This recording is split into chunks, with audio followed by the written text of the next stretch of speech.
Timbog ang top 2 most wanted person municipal level sa bisa ng warrant of arrest matapos itong maaresto sa isinagawang operasyon ng mga operatiba ng Lingayen PNP. Bandang alas 10 ng umaga nang maaresto ang individual at ito ay naharap sa kasong acts of lasciviousness na may rekomendadong piyansa na 200,000 piso.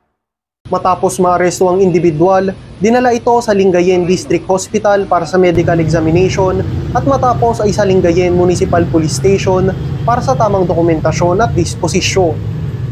Ang pagkahuli namin sa individual na ito ay isa lamang sa madaming halimbawa na hindi kami magsasawang gampanan ang aming tungkulin at sisiguraduhin namin na walang makakalusot sa batas upang manatiling ligtas at malayo sa kapahamakan ang mamamayan tungo sa bagong Pilipinas.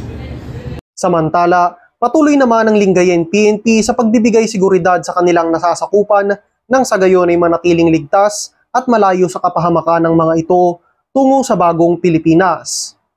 Mula dito sa Ilocos Region, ako ang inyong PNN Correspondent Patrolman Viljon Comilang, alagad ng batas, tagataguyod ng Balitang Pulis.